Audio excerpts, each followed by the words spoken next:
Oi gente, tudo bem? Bem-vindos a mais um vídeo aqui do canal Namures TV. Você que está chegando agora já se inscreve para não perder nenhum conteúdo que eu tenho postado por aqui. É claro que eu espero crescer cada vez mais contando com a sua audiência. Se inscreve, curta, compartilha, tem o rolê aí do sininho para você receber as notificações toda vez que tem vídeo novo por aqui. Eu já adianto, janeiro está chegando, vai ter vlogs aí das minhas férias no Recife, em Porto de Galinhas, enfim, um monte de lugar legal, e eu tenho certeza que você vai gostar para, quem sabe, te inspirar a viajar aí em outras oportunidades ou conhecer junto comigo. E quem já conhece, vai ser mais divertido ainda, porque eu fiz vários conteúdos bacanas, beleza? E hoje tem Cirlei Benetti aqui. Tudo bem, Cirlei? Bem-vinda! Tudo ótimo, você, Murilo? Tudo bem, tô animado porque deu certo. Pensa numa mulher com a agenda lotada. Faz uns 40 dias, ou 2 meses já que a gente tá nesse vai, não tem vai. Tem data, não tem data? Foi. Que bom que deu certo. Era pra ser hoje. Agora, finalzinho de ano, dá uma calmadinha, assim. Exato, a agenda de eventos terminou. E agora sim a gente consegue atender a demanda aqui de Cascavel. Eu encontrei várias pessoas essa semana na rua, ou enfim, em eventos aqui, e aí eles falaram, nossa, Cirlei, você tá sumida. Eu falei, gente, eu tô reconhecendo Cascavel essa semana, porque de fato eu convivo um pouco em Cascavel. Eu estou mais fora do que aqui, eu estive esse ano mais fora do que em Cascavel, então bares, restaurantes, lanchonetes, então não me peçam referências porque eu não sei. Eu fui para Santo Antônio agora, o meu país, que eu brinco, Santo Antônio da Platina, e... meus amigos, eu acabei saindo com alguns lá, eu falei, gente, vocês me levem para algum lugar, porque eu também não conhecia. Isso que essa semana fez 9 anos que eu vim embora. Eu falei, nossa, eu não conheço mais nada, assim, lugar para sair. O que existia não existe mais, mudou, então sempre é mais ou menos assim. Imagino que de um ano para Cascavel também dá diferença, né? Deu bastante diferença, mas é passar as férias aqui agora. Que gostoso, que gostoso. Cirlei, Cirlei, que é jornalista, todo mundo conhece, ou pelo menos a boa parte das pessoas te conhecem como jornalista, apresentadora, trabalhou na rádio também, mas agora fez uma transição de carreira, podemos dizer assim, mas também tá tudo meio junto, né? No papel de palestrante, de mentora e escritora, que daqui a pouco a gente vai falar sobre os livros dela. O pessoal tá te reconhecendo também, Cirlei? É uma nova Cirlei. Eu costumo dizer que existem 2 Cirleis, 2 versões, né? A velha e a nova. E a velha realmente ela ficou para trás já faz 4 anos, mais ou menos, quando eu decidi fazer uma grande mudança da minha vida. E aí a nova, ela não foi, realmente uma repaginada total que eu fiz aí nesses últimos 3, 4 anos da minha vida. É um novo posicionamento, é uma nova visão, é uma nova forma de viver, é uma nova forma de ensinar, é uma nova forma de comunicar, é tudo novo. Eu costumo dizer que jornalista é o que eu menos sou hoje. Eu tenho a formação de jornalista, especialização em televisão, mas essa formação ela foi importante, ela é importante para mim, sim, mas eu costumo dizer que Deus ele me preparou durante quase 2 décadas na comunicação para utilizar os meus talentos para fazer o que Ele quer que eu faça hoje. Então foi uma grande preparação, mas não era aquilo que eu ia morrer fazendo, né? Embora eu acreditava, até 4 anos atrás eu achava que eu ia morrer fazendo aquilo que eu fazia na televisão, sendo jornalista, enfim. E hoje eu não me vejo mais, aliás, há um bom tempo eu já não me vejo mais fazendo aquilo que eu fazia, por conta dessas mudanças que a gente teve no decorrer desse percurso. E essas mudanças que foram não só, né, dos rumos da sua profissão, da atividade em si, mas visualmente você está muito diferente, está muito mais bonita, posso dizer assim. E não que você não era bonita, loira, do olho claro, sempre chamava bastante atenção, né? Eu já fui numa palestra dela, né, lá na faculdade, não sei se você vai lembrar, não vai lembrar. Mas eu lembro de você falar isso, que também de alguma forma contribuiu, mas hoje em dia a gente vê, e na hora que eu fui falar jornalista, eu falei, nossa, e estudando também, né, eu fiz uma pauta, fiquei pensando, parece que nem é mais mesmo, né? Não é mesmo, eu acredito que o jornalismo em si é uma coisa que, sim, respeito quem vê, quem faz, quem assiste, mas eu, por exemplo, eu já não assisto mais televisão, eu praticamente não ouço mais rádio. Hoje a nossa vida ela tá num ritmo diferente, não tem certo e não tem errado, tem coisas e vivências diferentes. Então eu migrei literalmente. Foi uma fase, quando eu saí da televisão, eu precisei desintoxicar a minha vida, porque eu vivi durante quase 20 anos, muito tempo na televisão, ou para a televisão, então eu precisei fazer essa desintoxicação, para eu poder dar um novo rumo para minha vida. Só que daí depois eu não voltei mais, né? Aí depois eu gostei da nova modalidade de vida que eu levo hoje. Então, realmente, o jornalismo é algo que eu não vivo mais. Eu utilizo as ferramentas de comunicação, mas o jornalismo em si, o diário, que era o que eu vivia, isso não faz mais parte. Vamos voltar no tempo para o pessoal te conhecer mais ainda, né? Talvez quem está chegando agora, ou quem não conhece a Cirlei, quem é de outro lugar que está aqui acompanhando o canal, que gosta, né, do canal. Você veio, da onde você é, e você veio do campo já, né? Sim. Que a gente vai falar bastante sobre isso. Eu sou natural de Palotina, eu nasci em Palotina, que é pertinho de Cascavel, é aqui no oeste do estado do Paraná, uma cidade pequena. E aí quando eu fui fazer faculdade, eu logo me identifiquei com essa questão da comunicação. Nem sempre foi fácil para mim me comunicar dessa forma, mas enfim, naquela época ainda eu entendi que eu precisava seguir nessa área de comunicação. E aí eu fiz jornalismo em Cascavel, me formei aqui em uma das primeiras faculdades que teve no estado do Paraná. Isso foi em 2001, eu entrei na faculdade, me formei em 2004. E logo então eu entrei no rádio. E aí nunca mais saí dessa área de comunicação. Mas, de fato, a minha família mora na roça até hoje, lá em Palotina, no mesmo lugar onde eu nasci, onde eu me criei. Então, a minha raiz é o setor do agronegócio, porque eu convivo com isso. Então, as mesmas dores que o setor, que os produtores rurais, que as produtoras rurais enfrentam, eles passam por isso, eu falo, nunca é igual, mas a gente mais ou menos sabe como que é, porque a minha família passa também. Então, quando tem seca na lavoura, a minha família perde também. Então, quando eles têm uma safra muito boa, geralmente a minha família tem também, porque é regional isso, né? Então, a gente sabe, a gente entende essas dificuldades. Sem contar também que eu tenho um portal de notícias de agronegócio, então eu estou muito convivendo também com o setor do agronegócio. É algo que eu amo de paixão também. Você falou que a comunicação, né? Você foi escolhendo ali o jornalismo, mas isso já era da sua infância, você gostava? Porque eu fui fazer uma pesquisa, né? Olhei as coisas da Cirlei, os posts e tudo. Tinha até tem uma história de fazer rádio de tampinha. Como foi isso? Você veja, né? Eu já ligava o agro com a comunicação desde pequena. Eu, de fato, quando eu tinha, na minha adolescência, ali talvez uns 10, 12 anos, nessa fase de 10 anos, eu sempre gostei muito de ouvir rádio. Então, era o companheiro, né? Então, rádio, um pouco de televisão, mas era mais rádio que nos comunicava. E naquela época eu admirava muito essa profissão. Então, eu fiz uma rádio em cima de um pé de manga que nós tínhamos lá no sítio, pé de manga daqueles bem grande, e aí eu fiz uma bateria com tampa de panela velha, com aquelas latas, eu lembrei umas latas de tinta, umas panelas velhas também, grandes, e aí eu pendurei tudo assim na árvore, com prego, martelo, e eu fiz um microfone, que era um arame, e na ponta tinha uma tampinha de garrafa, eu furei ela ali, e aí nos botões, assim, na árvore, no tronco da árvore, no tronco maior, eu coloquei um monte de botões, que eram as tampas de garrafa, serviam de botões, e eu fazia de conta que aquilo ali era a minha rádio. Mas você já conhecia uma rádio? Eu participava muito de programas de rádio aos domingos, eu ligava para participar dos sorteios. Como ouvinte? Como ouvinte. E eu já tinha, por diversas vezes, eu ganhei prêmios lá na rádio. E aí eu ia lá buscar. E uma dessas vezes que eu ia com meu pai, com minha mãe, eles me levaram para conhecer. Porque geralmente assim, você fica ali na recepção, pega e vai embora, né? Mas não tinha muito conhecimento de como era, não. Então era muito mais de criatividade em relação a imaginar que existiam botões e um microfone. E bateria, eu sempre gostei muito de música. Então eu fazia uma bateria ali, eu cantava, e eu sempre gostava muito de cantar. Então eu era daquela que deixava o rádio tocando lá e cantava alto, e eu adorava isso. Sertanejo? Sertanejo, isso. E aí, então, eu criei a minha rádio, e eu tocava músicas, eu anunciava as músicas, eu fazia os comerciais, eu anunciava os comerciais fictícios, assim, E eu cantava, eu anunciava as músicas, eu cantava e fazia os comerciais. Eu era tudo da rádio, eu era operacional, era tudo. E foi muito engraçado, e Deus cuidou disso, porque hoje eu falo nas minhas palestras, né, que os pensamentos, eles geram sentimentos que geram ações e resultados. Então, lá atrás, eu já estava construindo o meu futuro, de certa forma. Porque o meu primeiro emprego na área da comunicação foi em rádio, como operadora. E locutora também, mas principalmente como operadora. Na antiga Rádio Verdes Campos, aqui em Cascavel. Eu trabalhei durante 4 anos, durante toda a minha fase da faculdade de jornalismo. Eu trabalhei na Rádio Verdes Campos, que hoje não existe mais, mas foi uma rádio, da primeira rádio Cascavel, pioneira, enfim.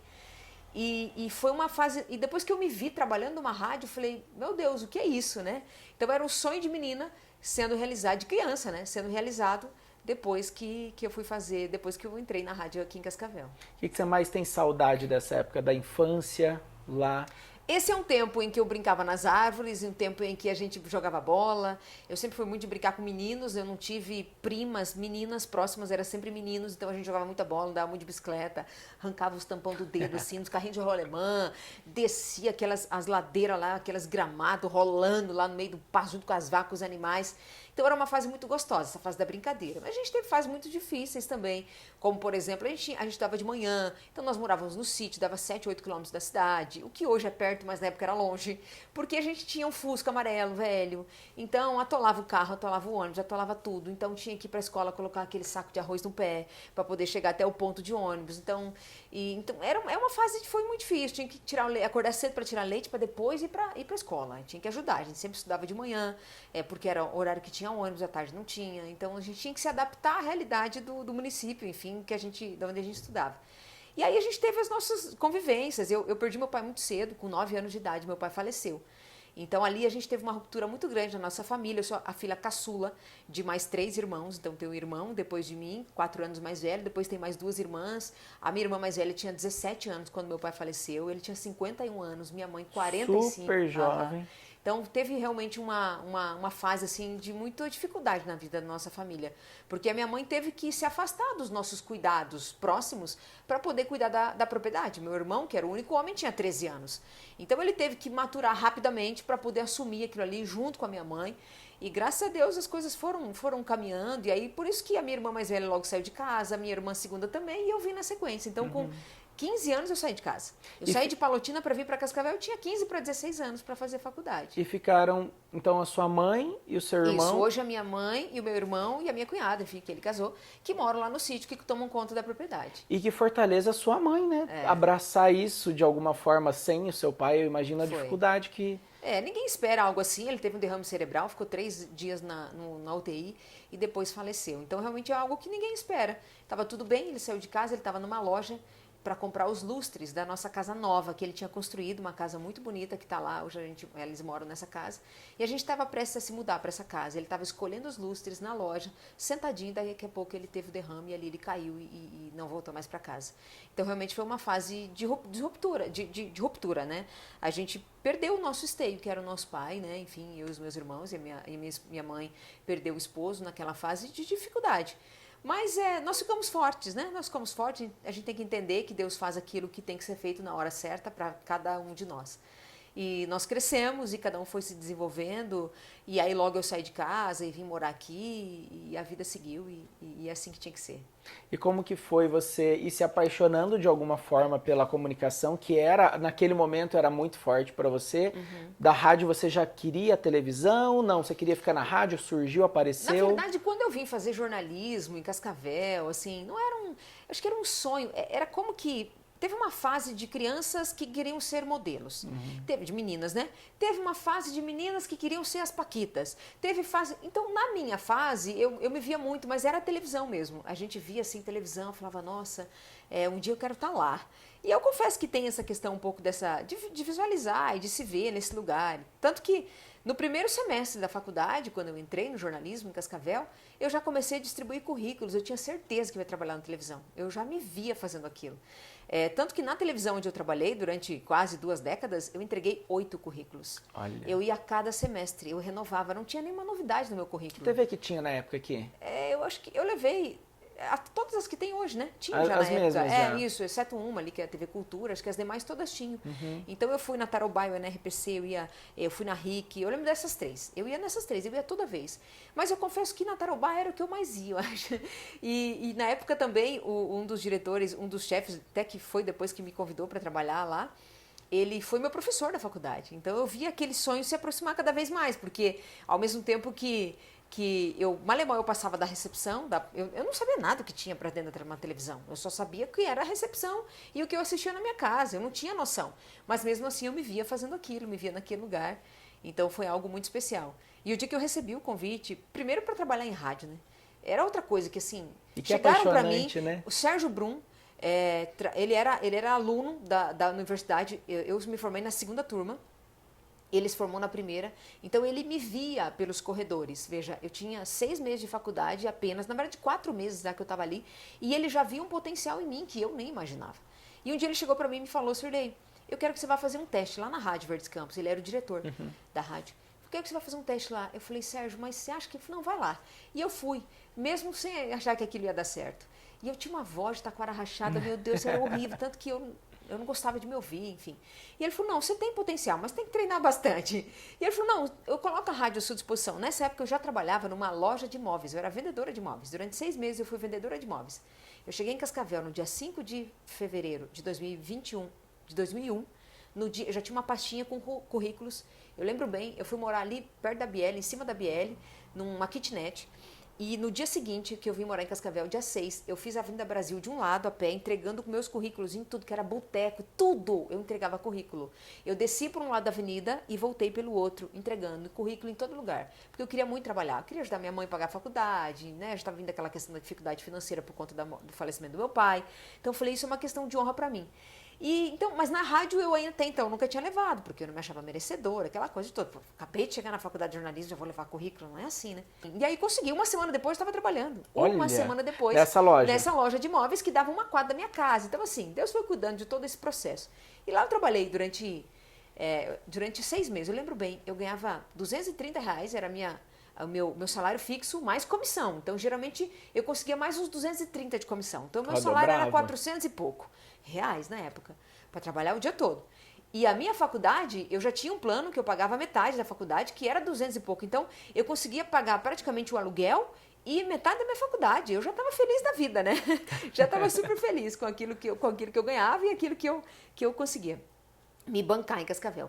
Mas quando eu consegui essa oportunidade de trabalhar na rádio, foi muito legal, porque aí eu fiz lá uns 3, 4 testes e experiências, e aí o Sérgio Brum chegou para mim e falou, não, você pode começar, você vai trabalhar 6 horas, e você vai começar ganhando R$ 480. Olha! Eu falei, o quê? Eu vou ganhar o dobro para trabalhar menos. metade? Meu Deus do céu, já foi um sonho realizado, além de estar indo para a rádio. E ali começou, e agarrei aquela oportunidade. Só que eu trabalhava de sábado, eu só folgava um dia da semana, que geralmente era no sábado, então aos domingos eu trabalhava. E ali eu já comecei, né? E ali eu já comecei a ver que tinha que se dispor realmente a fazer coisas diferentes, para estar em lugares diferentes, né? Então, e foi o Sérgio Brum que te levou para a TV também? Foi ele que me levou para o rádio.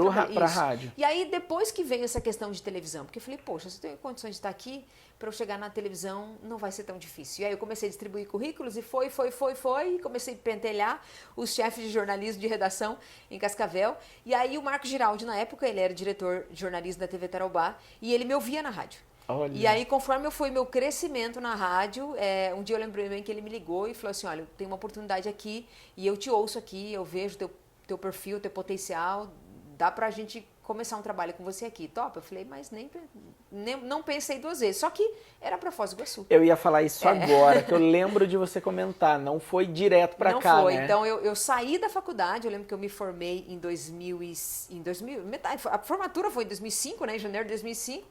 Em junho de 2005, né, fiquei ainda 6 meses na rádio, querendo muito televisão, porque na época também não podia entrar em televisão sem ter o curso de jornalismo, então tinha isso, né? Mesmo assim eu ia, porque eu queria ser vista. Eu entregava currículo mesmo sabendo que eles não iam me chamar. Mas aí depois, naquele semestre seguinte que eu me formei, eu falei, bom, agora é a hora. E aí ele me chamou para trabalhar, só que era Foz do Iguaçu. Então foi um aperto assim na época, mas eu falei, bom, já saí de Palotina mesmo, já tô aqui, tô sozinha, não tem nada, não tem passarinho para dar água, né? Vambora.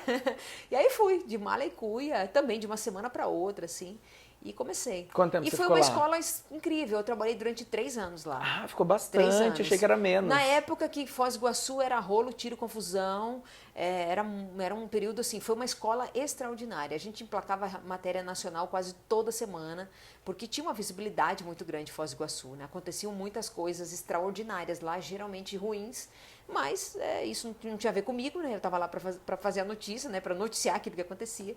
Então foi um período muito, muito importante para minha vida também. Aprendi muita coisa lá. Muita matéria de catarata. Muita catarata, Itaipu, já estava toda semana. E aí, lá tudo é recorde, né? Tudo é gigantesco, então tudo a rede queria, né? A Band Nacional queria, a gente estava lá produzindo.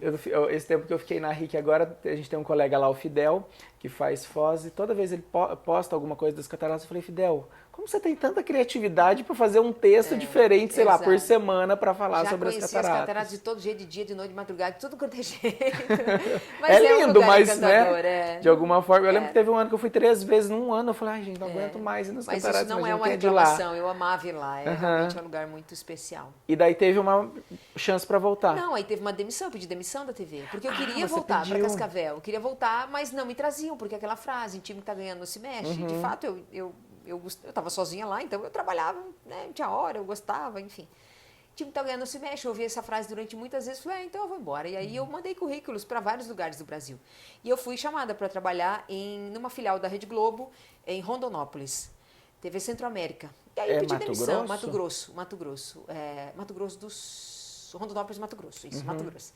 E aí eu fui também de uma hora para outra. Só que do mesmo jeito que eu fui para lá, eu voltei. Porque eu cheguei lá e fiquei 45 dias e eu não me vi naquele lugar. Sério? Foi rápido assim? Eu cheguei, na verdade, 20 dias depois. Eu já vi que aquilo não era para mim.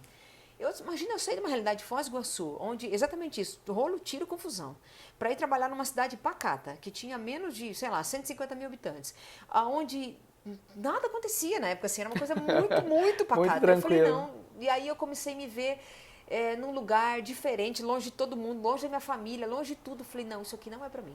E aí eu tive um ato de humildade, né? Eu liguei de novo pro Marcos Giraldi, que era meu ex-chefe na época, né? Falei, Marcos, deu ruim, não é isso que eu quero, não tá bom, não tá legal. E aí, eu lembrei que na época ele falou assim, ó, pra você voltar, eu posso mandar, eu contratei 2 no seu lugar para trabalhar em Foz do Iguaçu. Inclusive, Anderson Frigo entrou nessa época. Olha que legal. Anderson Frigo e teve uma outra, Ana Lu Panata. 2 pessoas entraram no meu lugar para fazer o que eu fazia. E ele falou assim, porque na época eu já acumulava função, já tava trabalhando o dia inteiro, enfim. E aí ele falou, você pode até voltar, mas é a metade do teu salário, que você ganhava antes. Eu falei, aí não tem como, né, eu voltar, enfim. Mas assim, Deus, ele faz tudo perfeitamente. Não deu uns 10 dias depois, porque eu queria voltar para Cascavel, né? Mas não tinha vaga em Cascavel. E aí, 10 dias depois, mais ou menos, ele me ligou de volta, o Marco Giraldi, falou assim, olha, a sua vaga abriu, porque uma das nossas principais repórteres que nós tínhamos aqui, que era a Cristina Ramírez, pediu demissão, tá indo para Londres, e se você quiser voltar, a vaga é sua. E aí eu falo, Deus, ele é perfeito. E eu disse, eu quero. E minha mudança tinha chegado, fazia umas 2 semanas, de Foz para lá, eu nem desencaixotei muita coisa. E eu já cheguei lá na TV, pedi demissão, eles não entenderam nada, acho que até hoje eles não sabem o que aconteceu. Eu falei, gente, não vai dar certo. Não era para ser. E aí vim, e aqui eu comecei do zero de novo, né? Porque daí você vem para um lugar novo. E aí foi realmente um crescimento ainda maior, porque numa emissora que é a cabeça aqui, lá era filiada, cursavam em Foz, então o crescimento aqui ele foi ainda mais rápido, né? Então foi uma segunda fase que veio aqui em Cascavel. Antes de você assumir a chefia de jornalismo, você fez muita coisa, né? Além da reportagem, apresentação, tudo, né? Eu vim pra cá como repórter, e aí foi indo reportagem, depois reportagens especiais, daí reportagem investigativa, que eu gostava muito. E eu lembro disso. Acho que a palestra que você me viu fazer lá na universidade, na época eu fazia palestra disso, de jornalismo investigativo, porque eu era repórter investigativo da emissora. Você contou várias histórias. Fiz Tem alguma assim rápida que você lembra? Gente, deu pano pra manga? Nós tivemos umas 2 ou 3 mais destaque. Por exemplo, eu fiz uma série de reportagens em Cascavel, na Câmara de Vereadores, onde nós descobrimos funcionários fantasmas, assessores fantasmas, que eram assessores de vereadores aqui, nomeados, cargos de confiança, mas eles não moravam em Cascavel, eles moravam em Curitiba. Ele, né, tinha um. Aí depois descobriram outros, tanto que o impacto foi tão grande naquela série de reportagens que alguns dias depois das reportagens iriam ao ar, eu lembro bem, Marquinhos Damasceno era o chefe da Câmara de Vereadores, ele exonerou todos, eram 182 assessores na Câmara de Vereadores. Em uma determinação dele, todos foram exonerados para que depois todos fossem recontratados de uma maneira... legal. Enfim, de uma maneira diferente. E eu lembro que isso chegou depois, 1 ano ou 2 depois, mudaram-se inclusive uma lei na Câmara de Vereadores, porque existiam, se não me engano, 5 assessores cada gabinete e depois foi excluído para 1, diminuiu para 1, até 3, enfim, mudou, para que realmente a gente viu que tinha um número considerável de assessores, né, na Câmara de Vereadores, enfim. Então teve uma repercussão bastante relevante, a gente percebeu que foi um trabalho que nós fizemos em conjunto, na época. Meu cinegrafista que trabalhou comigo lá foi o Davi Ferreira, e a gente teve várias pessoas nos bastidores, ninguém faz esse tipo de trabalho sozinho. Então uma equipe toda ali que nos ajudou nisso, e foi realmente um trabalho bastante relevante sobre isso. E também nós tivemos lá em um município pequeno que fica perto da sua cidade, 2 vizinhos. Lá em 2 vizinhos nós conseguimos, através de câmeras escondidas e tudo mais, comprovar a venda de exames pelo SUS. Então, exames que deveriam ser de graça, eles eram cobrados da população. Meu Deus. E era tão comum, mas tão descarado que todo mundo achava que era normal. A gente foi na rua, nós entrevistamos um monte de gente na rua que falava assim, era uma realidade tem coisa deles. errada? Eu falava, sim, tem coisa errada. Não tá errado. Não tem. Então, assim, é o tal da coisa errada que é tão normal que se torna certo. Mas não era. E aí a gente foi, e também teve uma série de desdobramentos essa história lá. Então foi duas assim, só apenas que eu me lembro agora que marcaram. Assim. E aí depois eu passei por uma série de funções na TV, né? Como repórter, fui apresentadora, apresentei telejornais, apresentei o Tarobá Rural, aí comecei a entrar mais no setor do agronegócio, até que por último, nos últimos 7 anos, eu fui convidada a ser chefe de jornalismo da emissora. Então, durante os últimos 7 anos, além de apresentadora do Tarobá Rural, que eu fiz durante 10 anos, eu também fui chefe de jornalismo da emissora. Nesse formato mais investigativo, como que ficava? Porque a gente acaba tendo relacionamento com muita gente, né? Principalmente das pastas, os próprios vereadores, enfim. Para vocês, assim, era mais delicado? Ou como você se sentia depois de toda essa canetada que aconteceu? Como que foi? Existe uma sensação de dever cumprido, porque como jornalista, ou como cidadã, na verdade, né? A gente quer que as coisas sejam o mais transparentes possíveis. Então, a gente ficava feliz com o resultado do nosso trabalho em relação a estarmos fazendo algo que foi relevante para a sociedade, mas é fato que existe um certo grau de periculosidade nisso tudo.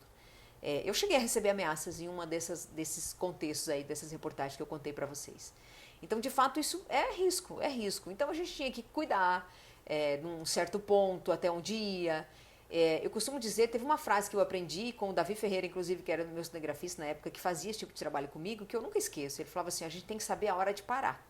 Então, a gente ia, investigava, fazia um certo trabalho, mas tinha até certo ponto que não dependia mais de nós. Aí era Ministério Público, aí eram as autoridades, porque aí não dependia mais de nós. E se nós fôssemos além, aí se tornaria muito mais perigoso. Não que não fosse o que a gente fazia, mas se tornaria tanto mais perigoso. E eu acredito assim, as coisas elas não são simples, tanto que hoje a gente quase não vê mais jornalismo investigativo. Né? De duas uma, ou existe menos coragem de se fazer as coisas, ou eu quero acreditar na segunda hipótese, de que existem menos coisas erradas acontecendo. Porque, de verdade, na época em que eu era jornalista investigativa, existia muita coisa, descarada, assim. Hoje em dia, quer me parecer que existem menos coisas descaradas, né? A gente via coisas grotescas em muitas prefeituras, né? Quando se fala em órgãos públicos, né? A gente via muito isso. E hoje em dia me parece que as coisas diminuíram, me parece. Então eu fico mais feliz em saber que os jornalistas estão tendo menos trabalho, porque as coisas não estão tão erradas assim. Eu quero acreditar nisso. Eu quero chegar lá nas mentorias, mas tem tanta coisa antes, né? Já que você falou, são quase 20 anos, né?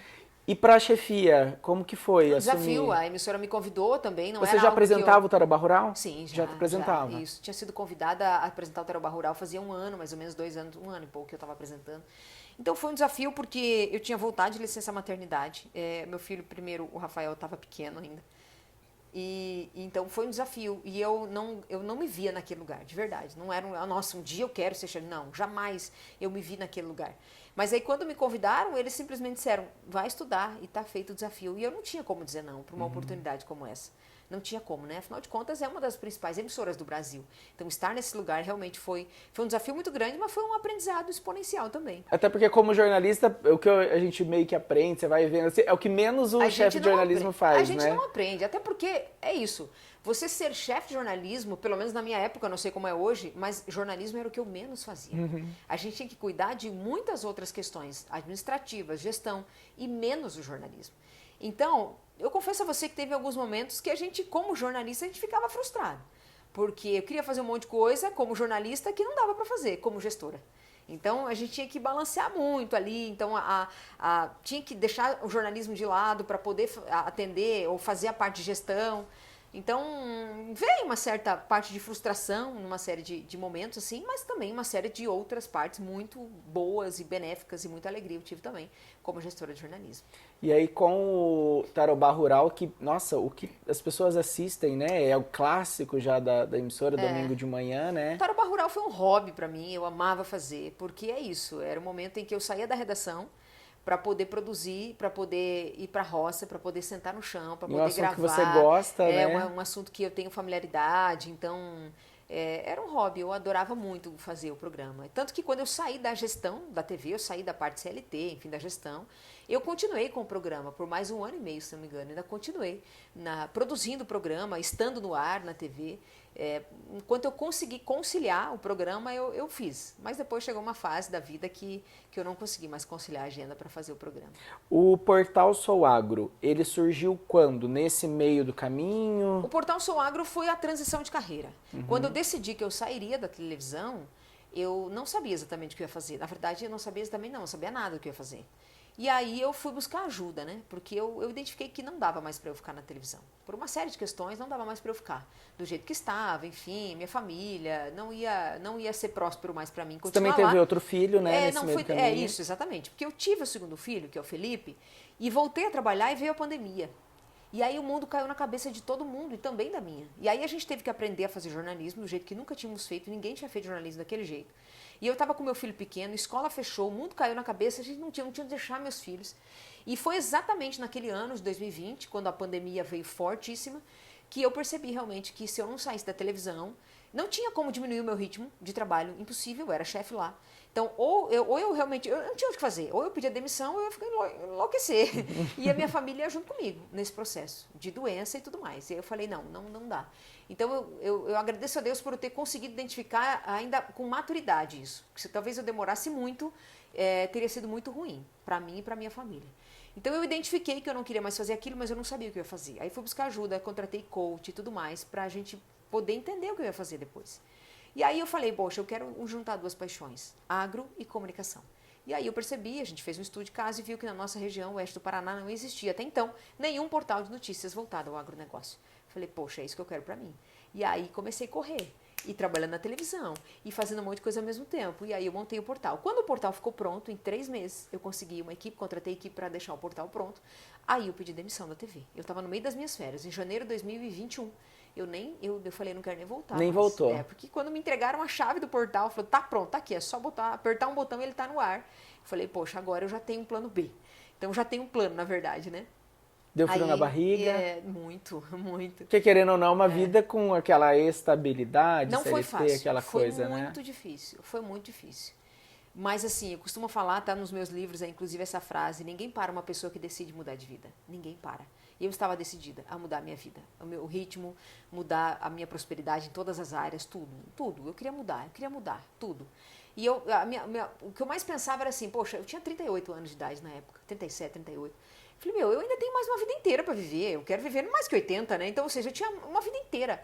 Falei, e eu estava no topo da minha carreira. Como jornalista, convenhamos, você ser chefe de jornalismo, de uma emissora, do nível da TV Tarobá, hoje, no Brasil, só se eu saísse de Cascavel para ir para um outro grande centro, e não era o que eu queria naquela fase.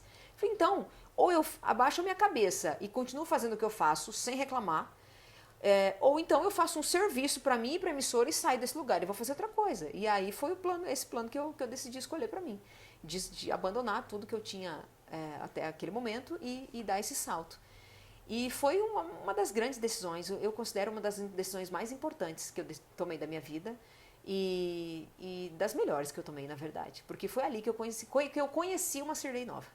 Porque quando a gente sai do meio onde a gente é obrigado a fazer coisas novas.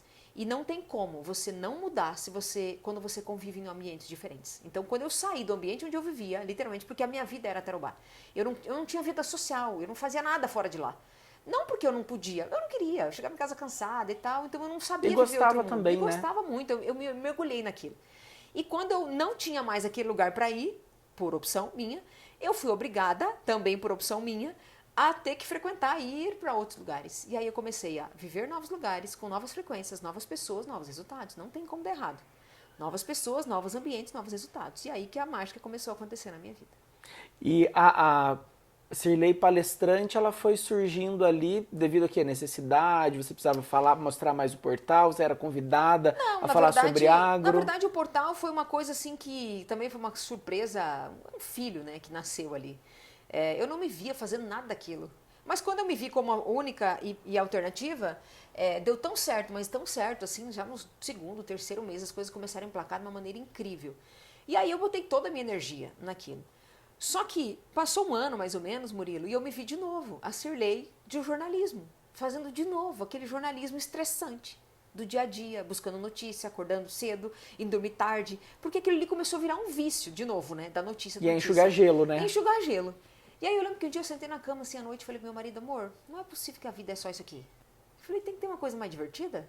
Eu me vi de novo, num vazio. E aí eu comecei a entender que eu estava caindo de novo na mesma coisa. E aí eu comecei a estudar muito. Depois que eu saí da televisão, eu comecei a passar muito tempo, eu comecei a me dedicar muito aos meus estudos, a voltar a estudar, porque na televisão que eu estava lá eu não estudava. Então eu não estudava, eu vivia jornalismo, né? Então eu estudava notícia. E aí eu passei a estudar, a entrar em mentorias, treinamentos, imersões. E eu comecei a conviver com pessoas que falavam muito sobre essa vida extraordinária. E aí eu falei, poxa, mas que vida é essa que eu não conheço? Só que eu nunca parei de procurar. E aí, quando a gente começa a estudar bastante, a gente passa a ter conhecimentos que a gente não tem antes e a gente quer transbordar isso. Só que eu me vi bloqueada. Eu conto tudo isso nos meus livros, eu me vi numa fase da vida assim durante um ano e meio bloqueada. Por mais que eu trabalhasse durante mais de quase 2 décadas na comunicação, eu não conseguia falar. Eu não conseguia externar coisas que não fossem notícias. Porque notícia, a gente vira um robozinho, né? A gente pega uma notícia, transforma ela, pega um fato, transforma em notícia e manda pra frente. Eu tava meio que robotizada. Agora, falar aquilo que eu queria, que queimava no meu coração, eu não conseguia. Por quê? Medo do julgamento das pessoas.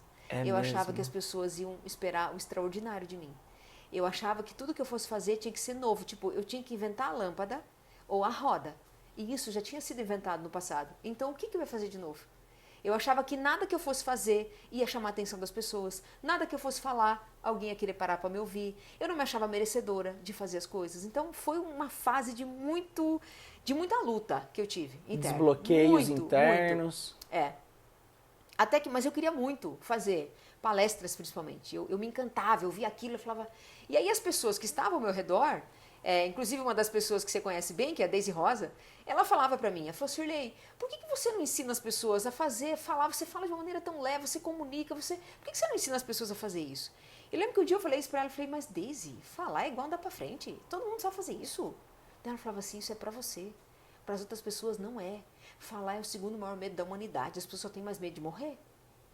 Eu olhei pra ela e falei, não é possível isso. Ela falou, é possível, é verdade, isso é verdade. E aquilo caiu tão forte para dentro de mim, eu falei, não é possível, eu preciso fazer alguma coisa. E aquilo realmente me incomodou muito. E aí eu comecei a estudar uma forma de eu começar a fazer isso. Foi até que um dia eu entrei numa imersão aqui em Cascavel. E aí eu tive um encontro com Deus muito forte. Aquele dia foi disruptivo na minha vida. Vou resumir a história, porque eu conto isso nas minhas palestras e conto no meu livro, inclusive, também. Mas lá naquele lugar, Deus falou comigo. E ele disse assim, através de pessoas, né? Ele disse assim para mim, com todas as letras, abre a sua boca para impactar a vida das pessoas. Você não usa os talentos que eu te dei para fazer o que você tem que fazer. Se você não começar a fazer, eu vou tirar esses seus dons que eu te dei, que é a da comunicação. Olha. E aí ele disse mais para mim, ele falou, quanto mais você fizer isso que eu estou te pedindo, mais eu vou curar a sua vida, mais eu vou trazer bênçãos para você. E na verdade isso é uma passagem da Bíblia, que é Mateus 25, é a parábola dos talentos. Está lá para mim, para você, para todo mundo. Os nossos talentos, quando a gente nasce, Deus nos dá os talentos. Cada um tem o seu é individual. Só que se a gente não multiplicar isso, Deus ele vai tirar. Está na Bíblia. E quanto mais a gente multiplicar, mais ele vai trazer para nós de benefícios. E naquele dia eu entendi que realmente eu precisava utilizar os meus talentos da comunicação para fazer aquilo que ele queria. E nesse lugar, naquele dia, nessa imersão, que foi aqui em Cascavel, eu escrevi minha primeira palestra. Baseado em 1 ano de estudo já, que eu já estava estudando, mas eu não conseguia botar aquilo para fora.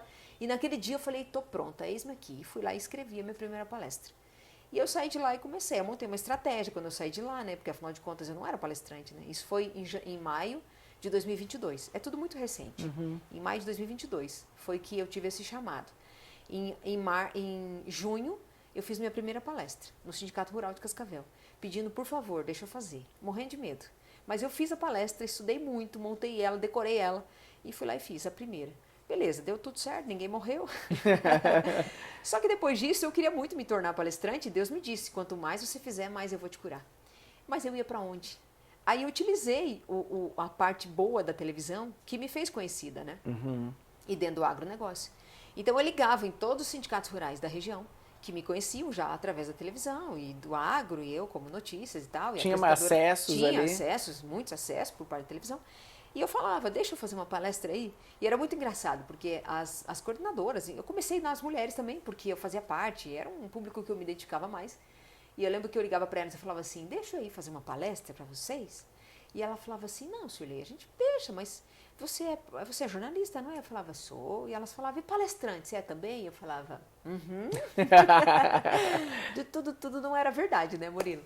Mas assim, ó, eu já tinha determinado. Mas co-criou, né? Eu já tinha determinado, assim como com 10 anos de idade, eu subia na árvore para cantar, eu já estava determinando para o meu cérebro que eu seria uma comunicadora. Assim como quando eu entrei no rádio, eu projetava muito televisão, eu já estava determinando que eu trabalharia na televisão. Assim como quando eu comecei a palestrar e quando eu tive o chamado de Deus, eu já estava projetando que eu seria uma palestrante de sucesso. O meu corpo só precisava chegar. Eu só precisava ganhar estrada, eu só precisava me tornar conhecida, eu precisava testar os slides, eu precisava testar a brincadeira, porque precisava testar a comunicação, eu precisava me testar. E aí naquele semestre eu fiz mais de 30 palestras, de graça. Olha. Toda a região, eu ia. E me chamavam, um dia eu fui perto de Curitiba, de graça, eu ia, porque eu precisava fazer aquilo. E porque toda vez que eu descia do palco, largava o microfone, a minha vida, um pedacinho mais da minha vida era transformado. E aí eu viciei. Eu não quis parar mais. E se tornou um trabalho rentável. E aí foi. E aí começaram a surgir oportunidades, e aí eu não precisava mais ligar e pedir por favor. E aí as pessoas começaram a me ligar. E virou um negócio. Então aí o ano passado, porque é tudo muito recente, o ano passado eu montei uma empresa para atender, então, sindicatos rurais, cooperativas, empresas. Profissionalizar realmente o o negócio. E esse ano eu fiz 120 eventos pelo Brasil todo, 6 estados. Foi incrível. Você falou algumas vezes sobre Deus, sobre a sua espiritualidade, digamos assim. Isso já era algo presente na sua vida ou nesse momento foi um divisor de águas, ficou mais forte? Eu sempre fui cristã, assim como minha família, mas eu costumo dizer que é aquele cristão social, né? Aquele que vai na igreja o dia que tem uma... Eu sou católica, né? Mas aquele dia que a missa é normal, se for uma missa um pouquinho mais demorada, já pra quê, né? Vai demorar demais, não vai. Meio. Se chover também não precisa ir, né? Se faz frio também não precisa. Então, assim, é um católico social. Eu me considerava, assim, aquele... Fiz crisma, tudo, batizado, aquela coisa toda. Mas eu confesso pra você que até esse dia, inclusive, do dia do chamado, que Deus falou comigo, eu tinha uma briga muito grande, interna, e com Deus. Porque as pessoas diziam assim, Deus falou comigo, e Deus disse para eu fazer tal coisa, e Deus está falando, que Deus é esse? Eu lembro muito que eu dizia, que Deus é esse que fala com você e não fala comigo? Porque eu não sentia nada. Eu ia na igreja, eu rezava, eu até lia a Bíblia e tal, mas eu não sentia isso que as pessoas falavam que sentiam. E hoje eu entendo por que isso não acontecia comigo. Porque a gente vive num mundo onde é mais fácil dar errado. A gente vive num mundo onde as vozes do mundo são mais altas do que a voz de Deus. Porque aonde que Deus fala com a gente? No secreto. Aonde que Deus fala com a gente? Através do coração. E Ele fala baixinho. Só que, ao mesmo tempo, Ele está sempre falando conosco. Só que a voz dele é um sussurro. E se você está vivendo muito num tumulto, um barulho, não tem como ouvir Ele mesmo. E era o barulho que eu vivia. Era o tumulto, era a vida de fazer, executar, fazer. Eu não parava para ouvir a voz de Deus. E precisava limpar o coração. Eu falo sobre isso nas minhas palestras, tá? A gente precisa limpar o coração para que Deus possa agir na nossa vida. E a maioria das pessoas não tem o coração calmo, sereno e limpo para ouvir a voz de Deus. A partir do momento daquele dia que eu decidi parar a minha vida, porque essa imersão que eu fiz em Cascavel eram 4 dias sem celular e sem família. Então eu estava isolada com outras mulheres que eu praticamente nunca tinha visto. Não as conhecia. Foi exatamente lá que Deus falou comigo. Foi o sinal, dizer assim, ó, você parou? Agora você está fora desse mundão que você levava? Agora você vai me ouvir. Agora é o dia. E foi onde eu tive um impacto forte e eu comecei a entender.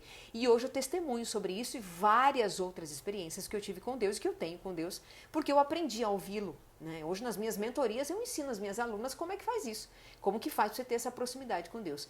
E aí hoje todo mundo fala comigo assim, algumas pessoas me questionam. Falam, Shirley, mas você fica falando de Deus o tempo todo, Deus está em tudo. Eu falo que não tem como tirar ele de nada. É diferente dele estar em tudo. Não tem como tirar ele de nada. Hoje eu entendo isso. E eu não tenho mais medo de fazer isso. Mas foi algo que foi uma construção. Até o ano passado, até 2000, assim, no comecinho da minha carreira como palestrante, eu também achava que falar sobre Deus ia ser um tabu muito grande. E foi muito ao contrário. Durante essas 30 palestras que eu fiz, de graça, estou soltando uma informação poderosa aqui, de graça para outros palestrantes, e está tudo bem, eu quero mais que todo mundo prospere.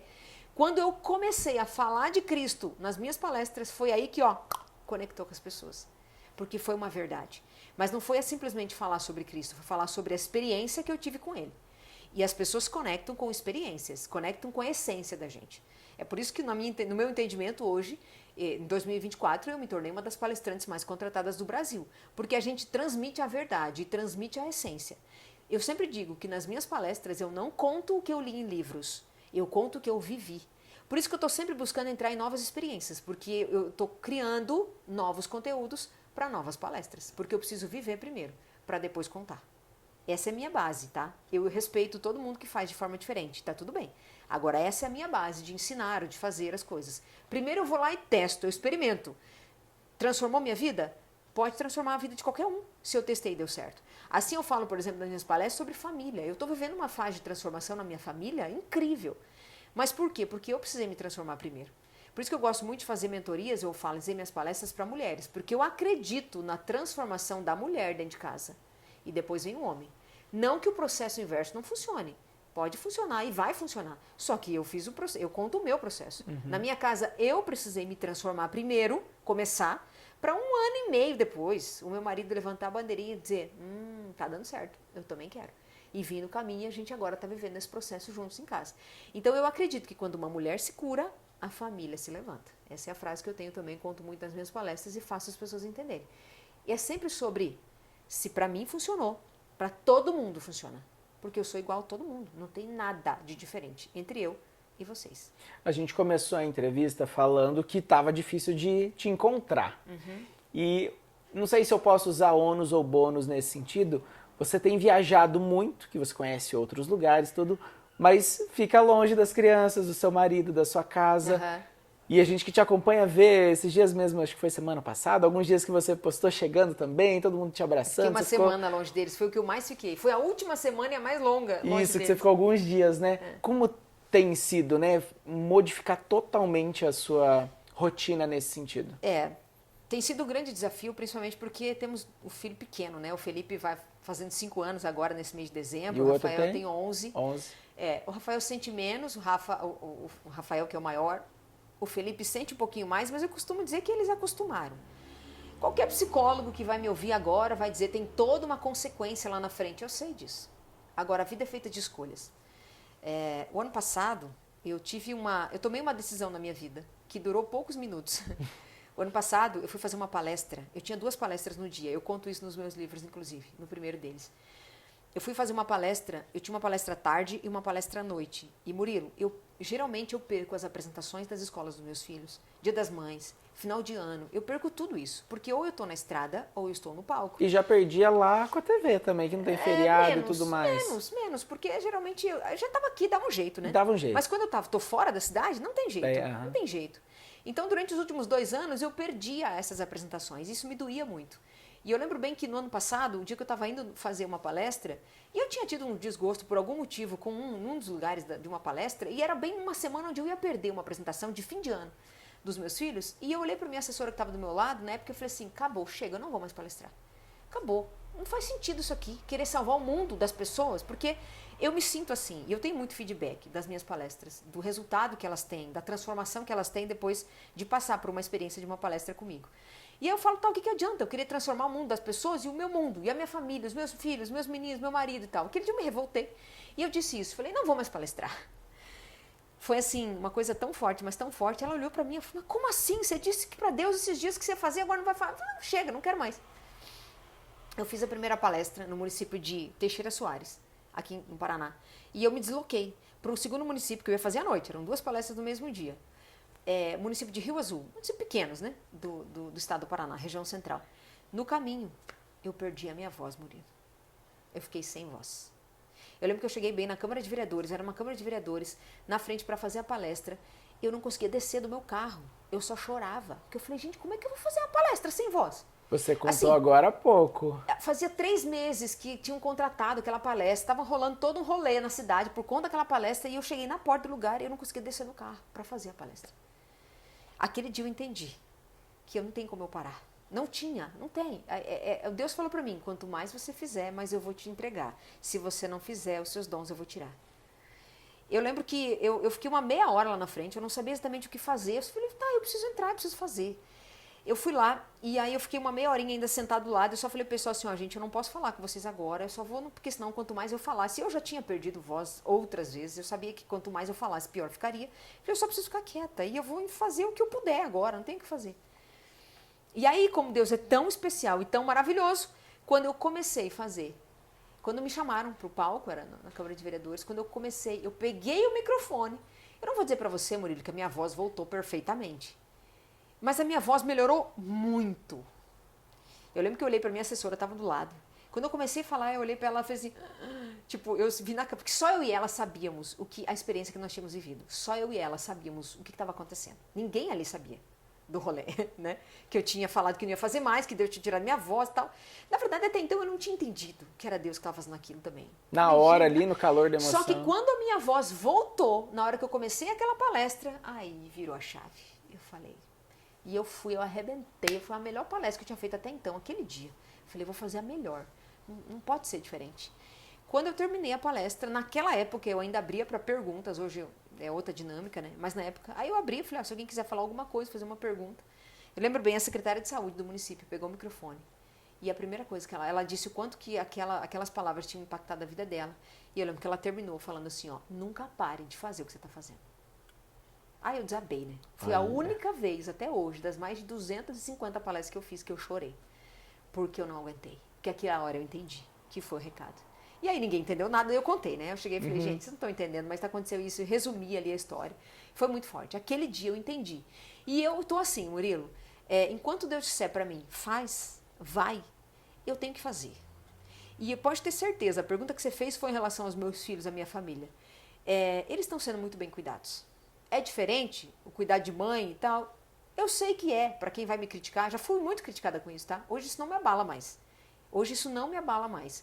Porque eu sei o propósito. Eu tenho um propósito. Eu sei o caminho. Até quando isso vai ser, isso eu não faço a menor ideia. Só que eu também falo nas minhas palestras e falo no meu livro. A gente só tem que ter coragem de dar o próximo passo. A gente nunca vai saber o caminho todo. O caminho todo, o final eu sei. Eu conto pra vocês. A gente vai morrer. Essa é a única certeza, que a gente vai morrer. Agora, o próximo passo depende de mim. Até quando? Não faço a menor ideia. Deus está cuidando disso. E enquanto eu estou fora, Deus está cuidando dos meus aqui, tenho certeza disso também. E vamos falar do livro, né? Porque você falou vários detalhezinhos, não podemos falar tanto, né? Para o pessoal comprar o livro para conhecer um pouco mais. 2 livros, né, Sirlei? Um que foi no primeiro semestre e agora essa entrevista está indo ao ar um dia antes do lançamento oficial. Quem acompanha a Sirlei nas redes sociais está aparecendo aqui embaixo. Já está vendo toda a expectativa que você tem criado para o pessoal, porque 2 livros em um ano, conta um pouco sobre essa história. Primeiro quero dizer que o livro também é um chamado. Eu falei já do chamado, da imersão que eu fiz onde Deus falou comigo, mas Deus foi tão maravilhoso que naquele mesmo lugar, naquela mesma imersão, dos 4 dias, Ele falou 2 vezes comigo, de uma maneira incrível. Antes de eu sair daquele lugar, Deus usou uma outra mulher, que chegou do meu lado. E ela falou assim para mim, Sirlei, Deus está pedindo para você usar os seus talentos da comunicação e escrever um livro. Eu jamais imaginava isso na minha vida. Eu falei, o quê? Um livro? Na época eu pensei assim, esse direct não é pra mim. eu não tenho paciência para escrever. A verdade é que eu não gosto de escrever. Eu gosto de falar. Passou uma vida inteira escrevendo de alguma forma também. Mas não ali. era o meu forte, tá? Confesso pra você, escrever nunca foi o meu forte. Televisão a gente não escreve muito, a gente fala mais. Entregava-nos ao vivo. Exatamente. Eu liga a câmera e vai. Eu lembro que eu falava, liga a câmera aí que vai dar certo. Agora, escrever não era uma coisa que eu gostava de escrever. Agora, como é que eu escrevi um livro? Eu falei, não, esse direct não é pra mim. Tá engano, foi engano e tal. E outra, eu falava, ninguém vai comprar. O que eu vou escrever? Não faz sentido isso. Dá muito trabalho escrever livro. Custa caro fazer livro. Mas o maior pensamento que eu tinha era assim, ninguém vai comprar um livro meu. Quem é que vai parar para ler um livro meu? Enfim, aí eu procrastinei e eu contei essa história para mim durante 1 ano e meio. É óbvio que eu não escreveria um livro, Murilo. Eu não convivo com quem é escritor. Ninguém ao meu redor. Aí vem a ambiência, aquilo que eu falei para você sobre a ambiência no começo. Os lugares que eu vivia, eu ouvia falar sobre escrever livros, mas eu não convivia. Até que em janeiro de 2024, eu fui participar de uma imersão em Angra dos Reis, com pessoas exponenciais, e lá tinha a dona de uma escritora, no mesmo lugar onde eu estava. Era eu e mais 11 mulheres poderosas que estavam lá, e uma delas, no último dia, me disse assim, ó, eu sou dona de uma escritora aqui em São Paulo. E aí eu testemunhei para ela, eu falei, abençoada de Deus, você não vai acreditar. Foi Deus que te colocou aqui para mim. porque eu preciso escrever um livro, mas eu não dou conta de fazer isso. Eu não me sei, eu escrevi, por exemplo, que eu nunca tinha escrito, eu tinha escrito 2 páginas um dia. Porque uma coisa é você ter ideias para um livro, outra coisa é você tornar ele um livro. Porque tem que ter toda uma linguagem de livro, tem que ter um storytelling, tem que ter toda uma estrutura. E a minha estrutura de televisão não é de livro. Então eu não conseguia me ver fazendo. E ela disse assim para mim, Sirlei, você não vai precisar sentar e escrever o livro. Você conta ele e a gente escreve para você. Eu falei, eu não acredito que eu demorei 1 ano e meio para saber isso. Ela falou sim.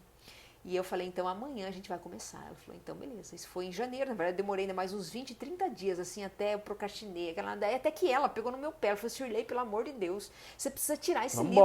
Você precisa, isso é um chamado, não é sobre você. Aí ela, porque a gente começou, é questão de espiritualidade, a gente conectou na espiritualidade, ela falou, Sirlei, você entendeu que não é sobre você esse livro? É sobre curar outras pessoas e tal. Eu falei, quer saber? Então vamos embora. E aí, em 45 dias, a gente fez o livro. O primeiro, né? Que é esse aqui. Você Nasceu para Dar Certo. Esse é o nome, tem todo um rolê em cima desse nome, tá? Esse é o nome da minha primeira palestra, que eu escrevi naquele lugar, naquela imersão. Esse é o tema da minha palestra mais contratada. É a palestra que eu mais faço. Olha. E esse é o nome que eu não queria dar para esse livro. Meu, esse nome veio aos 48 do segundo tempo. Eu tava assim, tava indo pra gráfica com outro nome.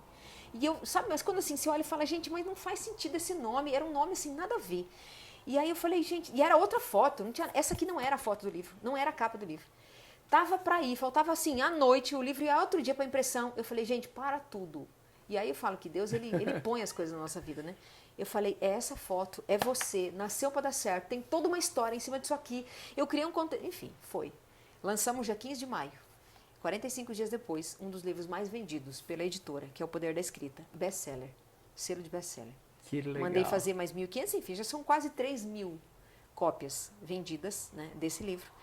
Cópias. Quando a gente fala em leituras, foge ao controle, porque quanta gente que compra, lê, empresta e vai, e aí agora a gente lançou, tá no e-book também para as minhas alunas, então perdeu o controle, graças a Deus, de quantos livros foram escritos já, quantos livros foram lidos desse aqui.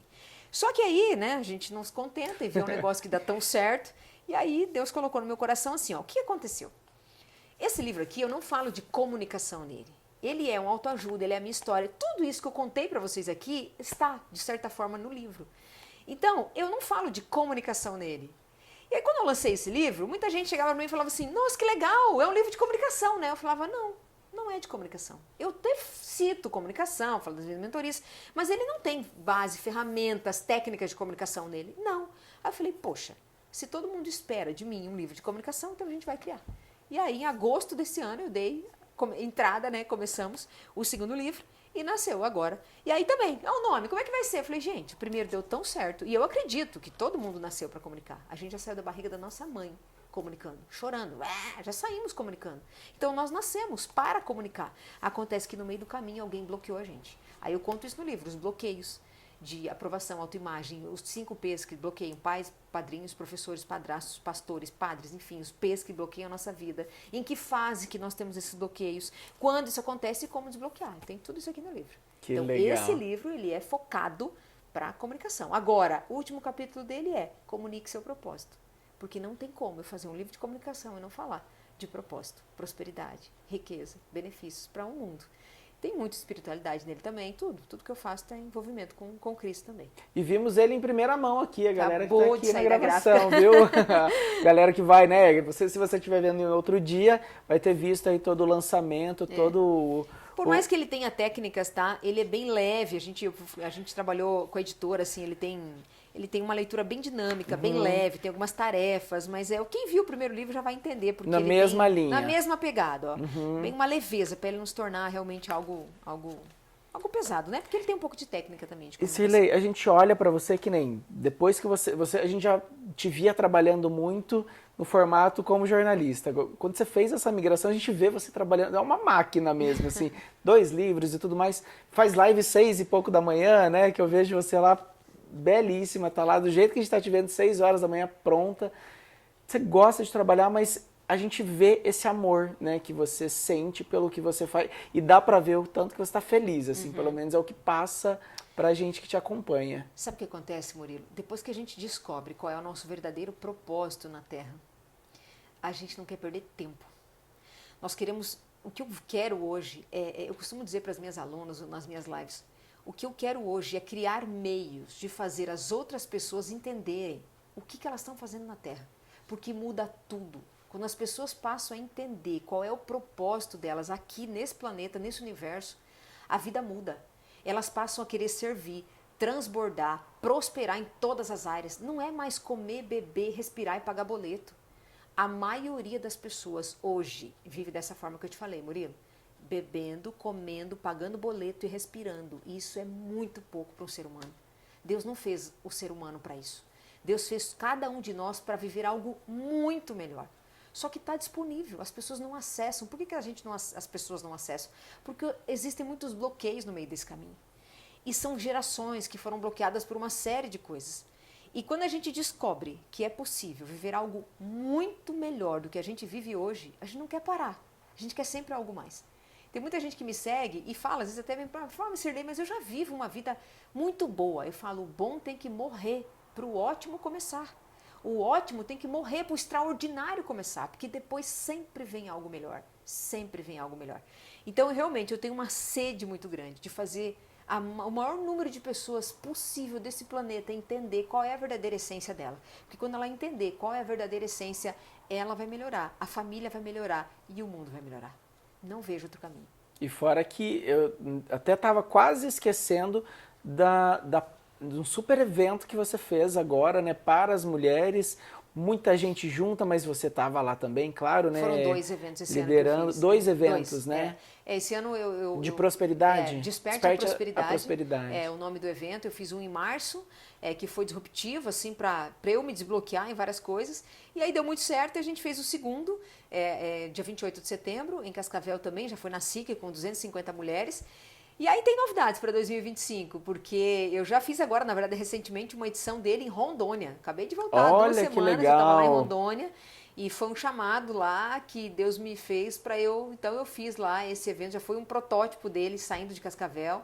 E tem coisa aí pela frente que vão acontecer em 2025. Deus está cuidando disso. Era isso que eu ia te perguntar. Para 2025, o que o pessoal pode esperar? Além, assim, você já deixou mais ou menos uma então, diquinha. Assim, ó, o que acontece? O meu público hoje ele é muito pulverizado. Então, posso dizer talvez que a minoria do meu público é de Cascavel. A maioria do meu público é de fora, regional até de outros estados. Então, eu quero muito vir nessa questão da internet, né? Eu já formei hoje 7 turmas de mentoria, 6 de comunicação, e uma delas que foi o Desperte a Prosperidade. Então, nós montamos uma mentoria dentro do evento, e aí transbordamos para mais de 40 pessoas que estavam nessa mentoria. Mas o online é algo que me fascina muito para eu poder unir as duas coisas. Estar mais próximo da minha família, tá? Que é isso que você me perguntou antes. Então agora eu busco em 2025 isso. Estar mais presente com a minha família, mas ao mesmo tempo podendo atender essa demanda que tem surgido aí hoje em todo o Brasil. Então, de fato... sem CEP, né? Exatamente. O online é algo que a gente vai focar bastante, ainda mais, em 2025. Agora, os eventos presenciais, onde Deus mandar, a gente vai, porque eu amo demais fazer o que eu faço nas palestras. A energia de palestra é surreal. Não tem, assim, é um negócio fantástico. E quem quiser te encontrar, você está no Instagram? Sirlei_Benet, meu Instagram, Sirlei_Benet. Estamos agora também engateando lá na nossa plataforma dentro do YouTube, né? Também está lá, só procurar Sirlei Benet, tem a nossa plataforma do YouTube, estou fazendo lives lá também com frequência, para atingir mais gente. É sobre isso, é sobre estarmos em maior número de lugares possíveis para poder atingir mais pessoas. O livro é uma ferramenta, eu falo, o livro, tem gente que me vê no Instagram, ótimo. Tem gente que só me viu no livro, ótimo. Tem gente que vai só me ver no YouTube, ótimo. Tem gente que vai só me ver na palestra, maravilha. Então é isso, é sobre criar mecanismos de estar em maior número de lugares possíveis. Que legal. Sirlei, obrigado. Que delícia conversar com você. Que bom ver a sua prosperidade, né? A gente se inspira, a gente olha, a gente fica feliz também. A gente que te conhece da área tradicional e vê que legal que tem outros ares também para brilhar.